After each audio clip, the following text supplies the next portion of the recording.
You step on the scale expecting to see a drop, and nope. Same number as last week and maybe even up a pound. You swear you've been on top of your workouts and your diet, but at this point it seems like nothing is working. Are you broken? Is your metabolism damaged? Do you need to stop eating carbs or go for a long run every morning before breakfast? Take a deep breath because you're not broken. You just need to know what's really going on behind the scenes. Today we're talking about why your progress has stalled and, more importantly, what to do about it, so stay tuned.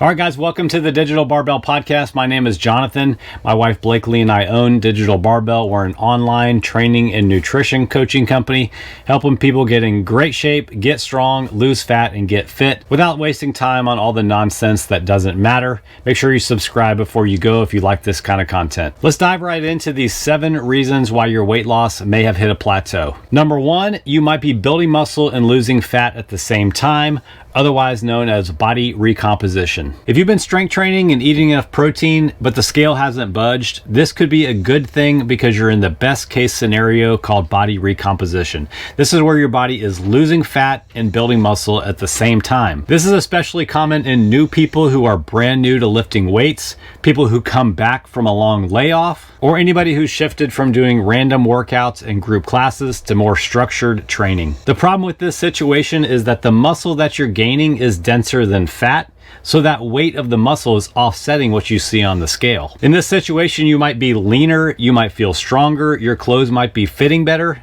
but you're not going to be losing weight on the scale. In some cases, your weight might even go up because of the weight of that muscle. If you want to know if this is happening to you, you have to learn to track more metrics than just what's going on the scale. Take monthly progress pictures of yourself in the same outfit or without your shirt from the front, back, and side, and measure your waist about 1 inch above your belly button every 4 to 6 weeks. Pay close attention to how your clothes are fitting too. Are your sleeves getting a little bit tighter? Are your clothes getting a little bit more loose around the midsection? Also, pay attention to your strength gains. If you're lifting heavier, you're building muscle and that muscle has weight. All right, reason number 2 that your weight loss progress stopped is you're eating more than you think you are. And yes, that's possible even if you think that you're not. All right, before you throw your food tracking app at the wall, just hear me out. The research is totally clear on this. Even trained nutrition professionals tend to underestimate how many calories they're eating by up to 50%. This was proven in a 1992 study where not only did they find that people underreported by 50%, but they also overreported how active they were. And again, the people in this study were trained fitness professionals who were told to be as accurate as possible. In reality, that tablespoon of peanut butter that you're having is probably more like 2 or 3 tablespoons, and that handful of almonds, yeah, that's probably 2 servings. And I'm not even going to bring up the fact that all the cooking oil that we use has a lot of calories too. So how are we going to fix this problem? Well, if you've never actually weighed your food on a scale for a period of time, you should definitely try it. It's an eye-opening experience. You don't have to do it forever, but even as an experiment, it's a great way to recalibrate your eyeballs to make sure your portions aren't growing. And if you do decide to do this whole tracking thing and weighing your portions, commit to doing it accurately, otherwise you're just wasting time. If you're not somebody who's going to track, you can go back to using different guides for portions. We like to teach our clients the hand rule for portions, meaning you want to eat about 1 palm of protein per meal, 1 fist of vegetables, 1 cupped handful of starchy carbs, and about 1 thumb of fat from all the sources in your meal.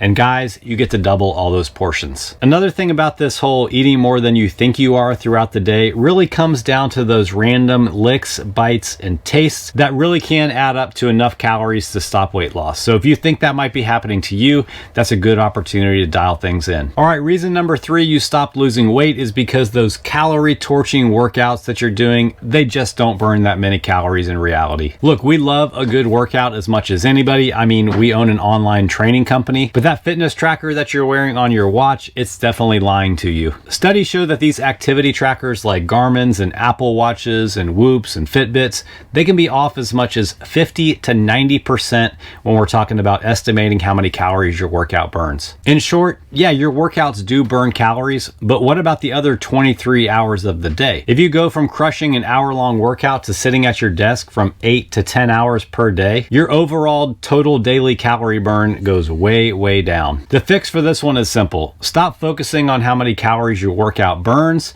and focus on being active in your overall life. Aim for 8 to 10,000 steps per day. A simple way to boost up your step count is to take 2 brisk 10-minute walks per day. Bonus points if you do these after a meal. You'll partition your nutrients better, improve your insulin sensitivity, and help your digestion out too. If you're somebody who only does cardio for the calorie burn, start incorporating more strength training workouts into your routine. Your long-term metabolic rate will thank you, and you'll build more strength and muscle in the process. Reason number 4, you stopped losing weight. You're a weekend warrior, but not in the good way. Have you ever heard of the weekend effect? This is where Monday through Friday morning, everything's going great. You're eating well, you're staying active, you're getting your workouts in, and then bam, Friday night hits and everything goes out the window. You get a burger and fries because you're sick of chicken. You have a few extra drinks because you need to unwind. You go all in on pizza because you were all good during the week. If this sounds familiar, you're definitely not alone. Research shows that between 20 and 50% of people eat significantly more calories over the weekend. It's not that you have to eat the exact same thing every day to be successful,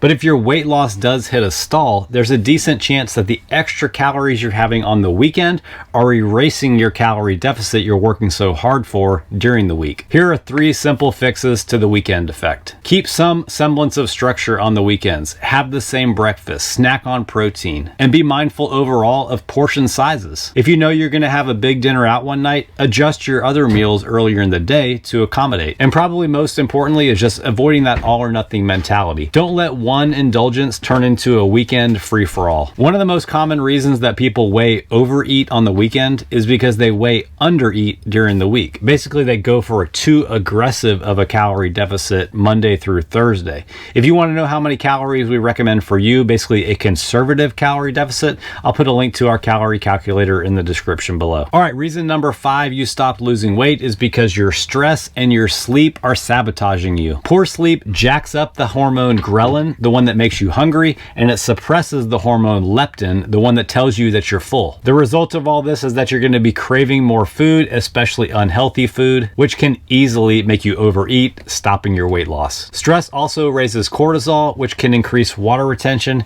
making it look like you're not losing weight, which can be super frustrating and make you want to just jump off your diet altogether. The fix for this one is relatively simple, maybe not easy, but we want you to aim for between 7 and 9 hours of sleep per night, and this all starts with getting to bed at a reasonable hour. One of the things that's super helpful is to identify what are your triggers for overeating when it comes to stress. Could be emotional, could be boredom.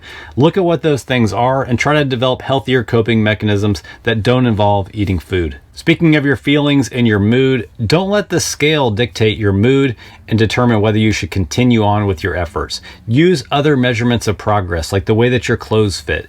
Progress pictures, as I mentioned earlier. There are more important things than what's just going on the scale. Reason number 6 why you stopped losing weight is you actually didn't stop losing weight. You're just not being patient. Sometimes if you really are doing everything right, the simple but not always easy thing to do is to just give it more time. After working with hundreds of people, I can guarantee you that fat loss is not a linear process. There's going to be a lot of fluctuations up and down from day to day and from week to week. So many things influence your daily weight, from stress to water retention to your digestion to even the kind of workout that you did the day before. Some weeks you might lose 2 pounds, some weeks you might not lose any, and then all of a sudden the next week your weight drops 1 to 3 pounds even though you didn't change anything.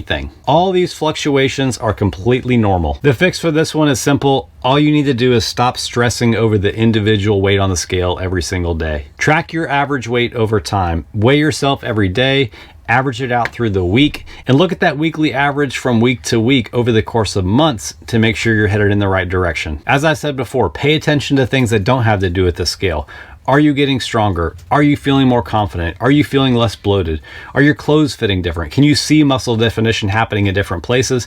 These are great signs of progress. All right, reason number 7 that you stopped losing weight, and I saved this one for last specifically because it's the most rare. The fact is that your body is smarter than you, and it will use a process called metabolic adaptation to stop you from losing weight. As you lose weight and your body gets smaller, it's basically like you gave your body a pay cut, and now it can survive on fewer calories. So what used to be a calorie deficit for you before no longer is, just because you're smaller. Like I said, this one is pretty rare. It's more likely that one of the 6 things that I've already mentioned is what's caused you to lose weight. But if this truly is happening to you, we do have some options. Option number 1 is to move more. We're going to increase your step count. Start doing a little bit more conditioning. Make sure you're getting stronger and you're lifting heavier weights. Option number 2 is to eat slightly less. Now, if you've hit a plateau, meaning like your weight has not changed and none of the other things we've talked about have changed for 3 to 4 weeks, we can use a slight calorie drop of 100 to 200 calories done consistently for 2 to 4 weeks.